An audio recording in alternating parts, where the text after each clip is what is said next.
Thank you for joining us on Arrow today. We welcome our viewers and listeners from all over the world. Today, our in-depth report will be on Bangladesh. We thank our contributors in Dhaka, Bangladesh, for providing us up-to-date information as the political crisis in that country evolves. The key learning objectives of our video broadcast are displayed on your screen. These objectives are primarily to inform and to also educate our viewers that may not be familiar with Bangladesh.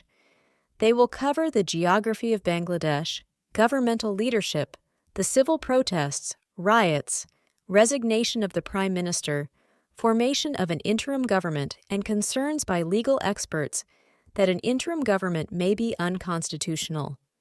We will also explore what's next for Bangladesh. We'll begin by pinpointing Bangladesh's location on the world map.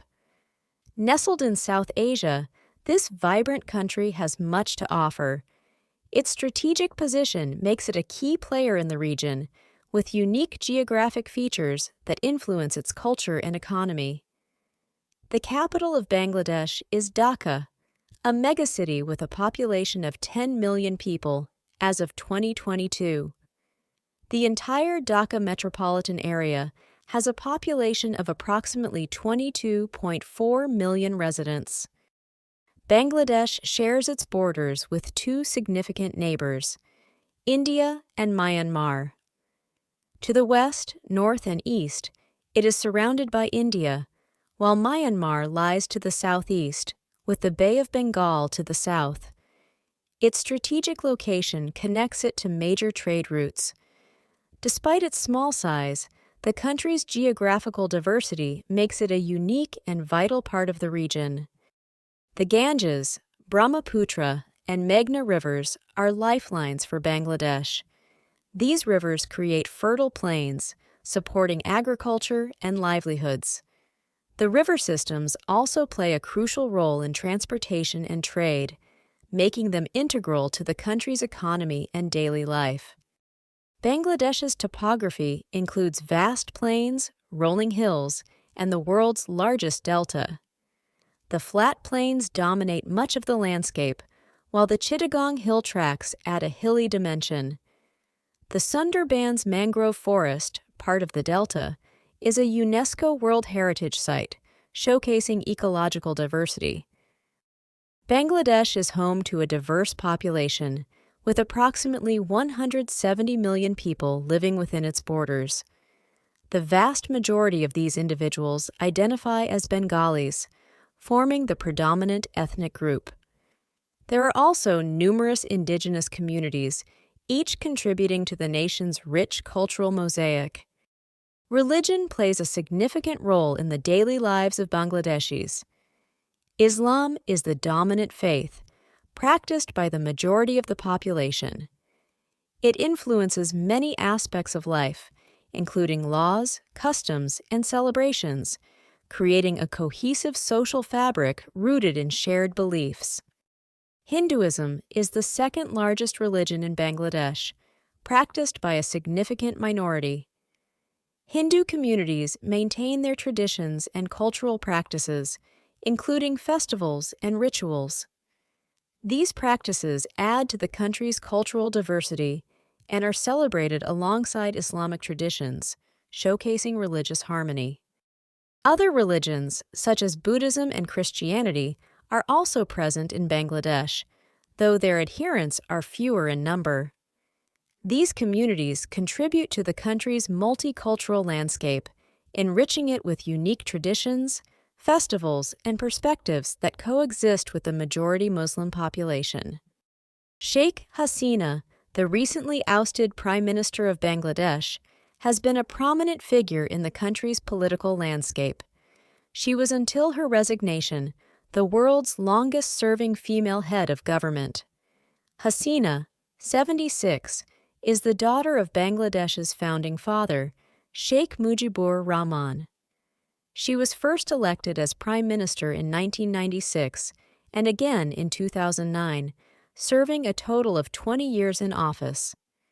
She has been variously described as authoritarian in her style of leadership. She has made efforts to improve the economic stability and social development of her country.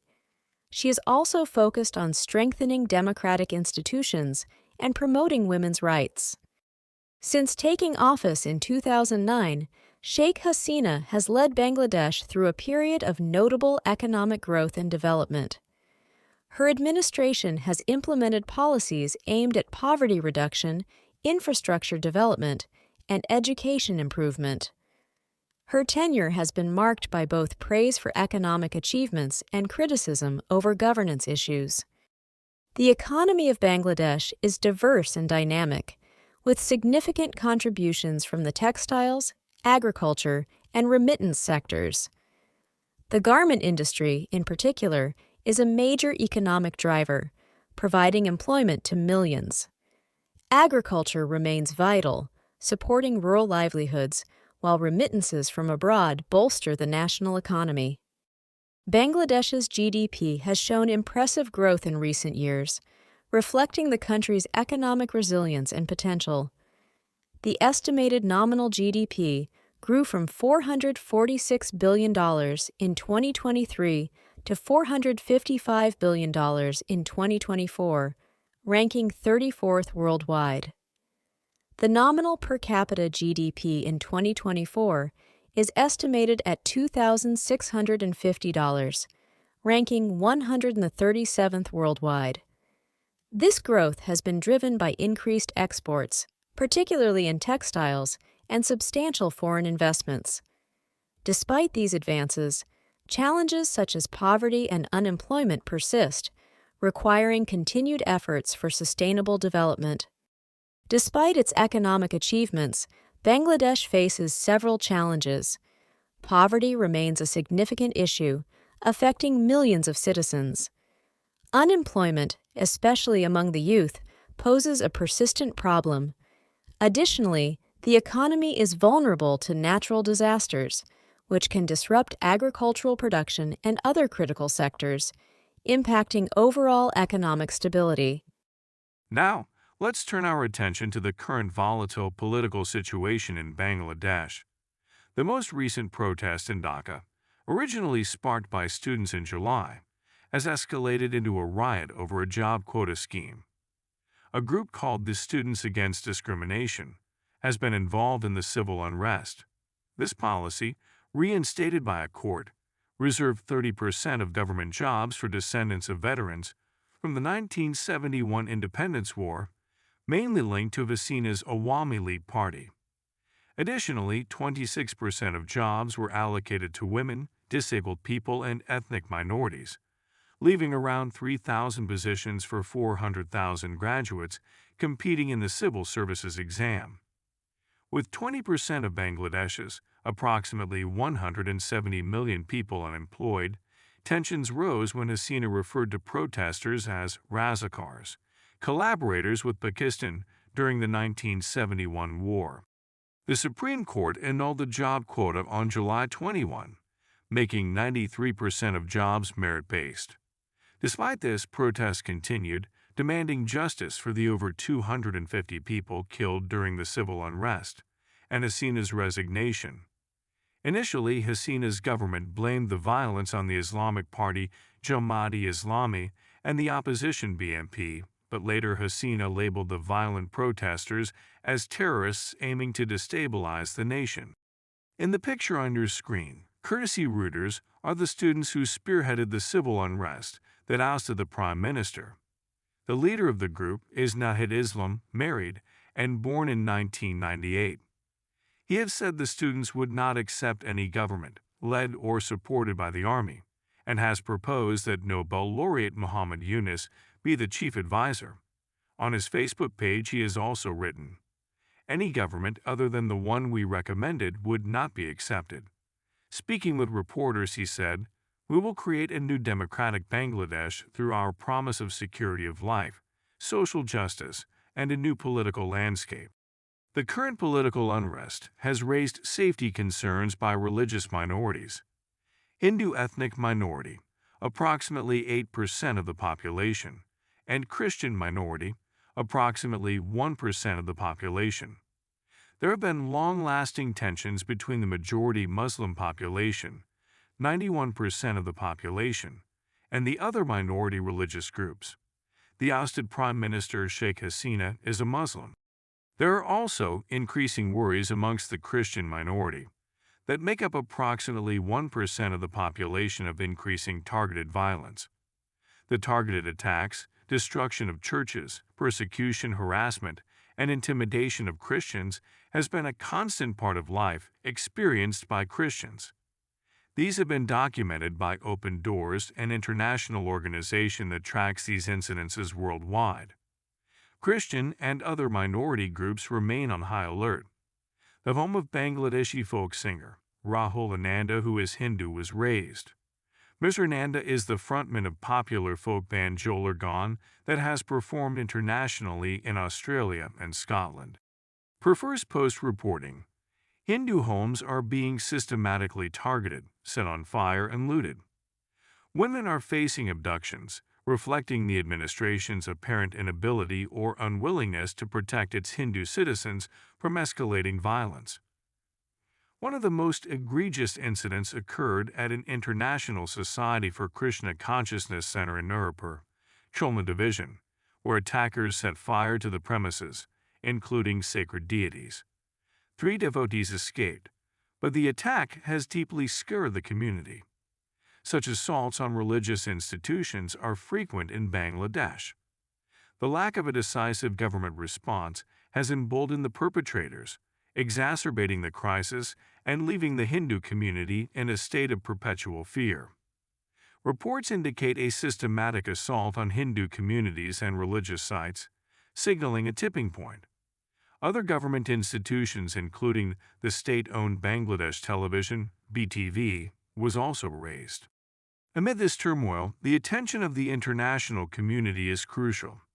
The crisis highlights the vulnerability of religious minorities in politically unstable regions and raises questions about the future of secularism and tolerance in Bangladesh.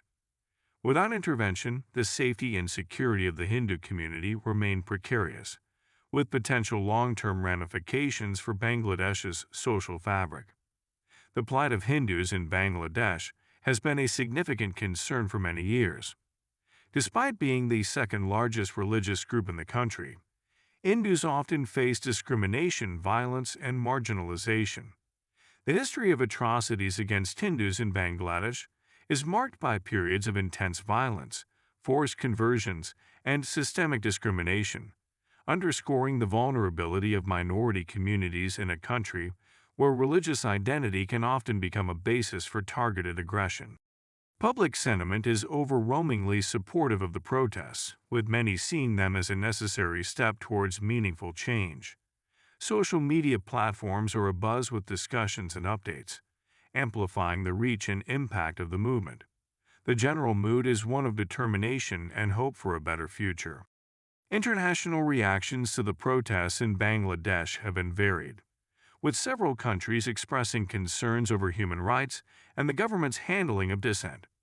The U.S. State Department spokesman Matthew Miller told reporters, "Too many lives have been lost over the course of the past several weeks, and we urge calm and restraint in the days ahead. We welcome the announcement of an interim government and urge any transition be conducted in accordance with Bangladesh's laws." Asked if the military should choose the next leadership, Miller said, "We want to see the Bangladeshi people decide the future Bangladeshi government." UN Secretary-General Antonio Guterres, through his spokesman Farhan Haq, called for a peaceful, orderly, and democratic transition, as well as a full, independent, impartial, and transparent investigation into all acts of violence. According to reports, Bangladesh's former colonial power Britain called for the UN to take the lead in an investigation. The people of Bangladesh deserve a full and independent UN-led investigation into the events of the past few weeks, Foreign Secretary David Lammy said. It is vital that an orderly and peaceful transition towards a democratically elected government is ensured in full respect of human rights and democratic principles, EU Foreign Policy Chief Josep Borrell said. India has strongly advised its nationals against traveling to Bangladesh. Indian media said that Hasina flew to a military airbase near New Delhi. Hasina largely had a productive relationship with Western powers during her tenure. The United States in the past praised her economic track record and saw Hasina as a partner on priorities such as countering Islamist extremism and sheltering Rohingya refugees fleeing persecution in Myanmar. The ongoing protests have had a noticeable impact on Bangladesh's economy. Disruptions in daily activities, strikes, and roadblocks have affected businesses and trade. The garment industry, a key economic sector, faces delays and cancellations. Investors are cautious, and economic growth projections may be revised downward if instability persists. So, what are the immediate next steps for Bangladesh after the removal of the democratically elected prime minister by popular revolt? 1. Bangladesh's President Muhammad Yunus, also known as Chappu, has dissolved parliament, paving the way for the formation of an interim government. He is currently leader of the government, as Sheikh Hasina has stepped down. However, there are concerns by legal experts that an interim government would be unconstitutional as the Constitution only mentions elected governments. In the past, the Supreme Court declared as unconstitutional a caretaker government as an alternative to elected government. Finally, during the Awami League's 2009-14 term, the caretaker government provision was abolished with the 15th Amendment to the Constitution in 2011. 2. The students responsible for the ouster of the Prime Minister have recommended that the interim government be led by the Nobel Laureate Muhammad Yunus. 3. Maintenance of law and order by the military, led by General Zaman. 4. A former Prime Minister, Begum Khalida Zia, an arch-rival of Hasina, has been free from house arrest.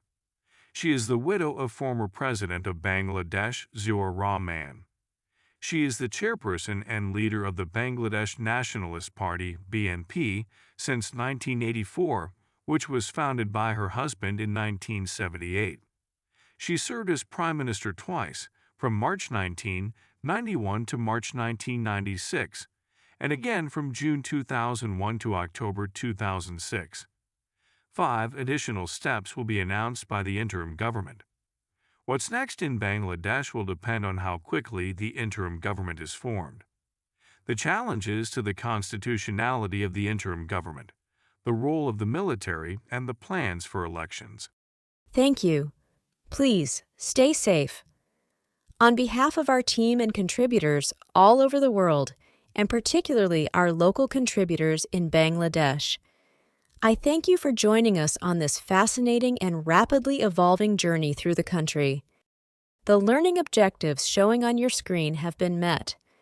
We will continue to provide you with substantive updates on political and current events as they evolve in Bangladesh. If you enjoyed this video, don't forget to like, share, and subscribe.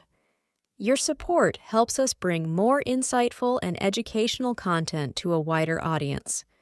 By subscribing, you ensure you don't miss out on our future videos that delve into fascinating topics from around the world.